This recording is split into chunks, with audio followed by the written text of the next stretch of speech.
ನಮಸ್ಕಾರ, ಸುದ್ದಿ ಸಾರಾಂಶಕ್ಕೆ ಸ್ವಾಗತ. ಅಮೆರಿಕ ಅಧ್ಯಕ್ಷ ಡೊನಾಲ್ಡ್ ಟ್ರಂಪ್ ತಮ್ಮ 2ನೇ ಅವಧಿಯ ಆರಂಭದಲ್ಲಿ ಬಿಗ್ ಬ್ಯೂಟಿಫುಲ್ ಮಸೂದೆಗೆ ಸಹಿ ಹಾಕಿದರು. ಮಸೂದೆ ಇದೀಗ ಕಾನೂನು ಅಥವಾ ಕಾಯ್ದೆಯಾಗಿ ಜಾರಿಗೆ ಬಂದಿದೆ. ಜುಲೈ 4 ಅಮೆರಿಕ ಸ್ವಾತಂತ್ರ್ಯ ದಿನಾಚರಣೆ ಹಿನ್ನೆಲೆಯಲ್ಲಿ ಶ್ವೇತಭವನದಲ್ಲಿ ಅದ್ದೂರಿ ಸಮಾರಂಭ ನಡೆಯಿತು. ಸಹಿ ಹಾಕಿದ ಬಳಿಕ ಮಾತನಾಡಿದ ಟ್ರಂಪ್, ನಮ್ಮ ದೇಶದಲ್ಲಿ ಜನರು ಇಷ್ಟೊಂದು ಸಂತೋಷವಾಗಿರುವುದನ್ನು ನಾನು ಎಂದಿಗೂ ನೋಡಿಲ್ಲ ಎಂದು ಸಮಾರಂಭದಲ್ಲಿ ಹೇಳಿದರು. 5 ದೇಶಗಳ ಪ್ರವಾಸದಲ್ಲಿರುವ ಪ್ರಧಾನಿ ನರೇಂದ್ರ ಮೋದಿ 3ನೇ ರಾಷ್ಟ್ರವಾದ ಅರ್ಜೆಂಟೀನಾಗೆ ಭೇಟಿ ನೀಡಿದ್ದಾರೆ. 2 ದಿನಗಳ ಅರ್ಜೆಂಟೀನಾ ಪ್ರವಾಸ ಕೈಗೊಂಡಿದ್ದು ಅಝೀಜಾ ಅಂತಾರಾಷ್ಟ್ರೀಯ ವಿಮಾನ ನಿಲ್ದಾಣದಲ್ಲಿ ಮೋದಿ ಅವರನ್ನು ಭಾರತದ ಸಾಂಪ್ರದಾಯಿಕ ಸಂಗೀತ ಮತ್ತು ನೃತ್ಯದ ಮೂಲಕ ಸ್ವಾಗತಿಸಿದರು. ದ್ವಿಪಕ್ಷೀಯ ಪಾಲುದಾರಿಕೆಯನ್ನು ಹೆಚ್ಚಿಸುವ ಸಲುವಾಗಿ ಉಭಯ ರಾಷ್ಟ್ರಗಳ ನಡುವೆ ಮಾತುಕತೆ ನಡೆಯಲಿದೆ.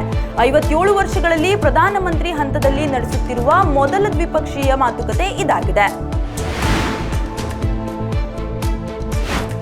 ಭಯೋತ್ಪಾದಕ ಸಂಘಟನೆ ಜೈಷ್ ಎ ಮೊಹಮ್ಮದ್ ಮುಖ್ಯಸ್ಥ ಮಸೂದ್ ಅಜರ್ ಎಲ್ಲಿದ್ದಾನೆ ಎಂಬುದು ಪಾಕಿಸ್ತಾನಕ್ಕೆ ಗೊತ್ತಿಲ್ಲ ಎಂದು ಪಾಕಿಸ್ತಾನ ಪೀಪಲ್ಸ್ ಪಾರ್ಟಿ ನಾಯಕ ಬಿಲಾವಲ್ ಭುಟ್ಟೋ ಜರ್ದಾರಿ ಹೇಳಿದ್ದಾರೆ.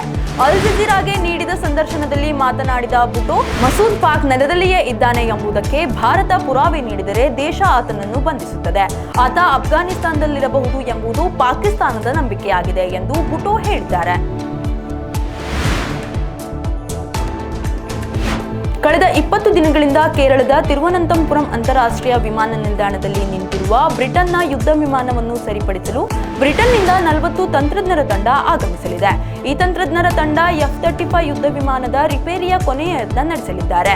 ಒಂದು ವೇಳೆ ಈ ಯತ್ನ ವಿಫಲವಾದರೆ ವಿಮಾನದ ಬಿಡಿಭಾಗಗಳನ್ನು ಬೇರ್ಪಡಿಸಿ ಏರ್ಲಿಫ್ಟ್ ಮಾಡಲಿದ್ದಾರೆ.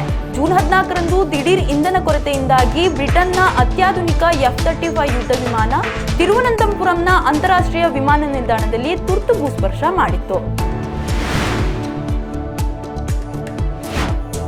ಮದುವೆ ದಿಬ್ಬಣಕ್ಕೆ ಹೊರಟಿದ್ದ ಕಾರು ಭೀಕರ ಅಪಘಾತಕ್ಕೀಡಾಗಿದ್ದು ವರ ಸೇರಿದಂತೆ 8 ಮಂದಿ ದಾರುಣ ಸಾವಿಗೀಡಾಗಿರುವ ಘಟನೆ ಉತ್ತರ ಪ್ರದೇಶದ ಸಂಬಾಲ್ ಜಿಲ್ಲೆಯಲ್ಲಿ ನಡೆದಿದೆ.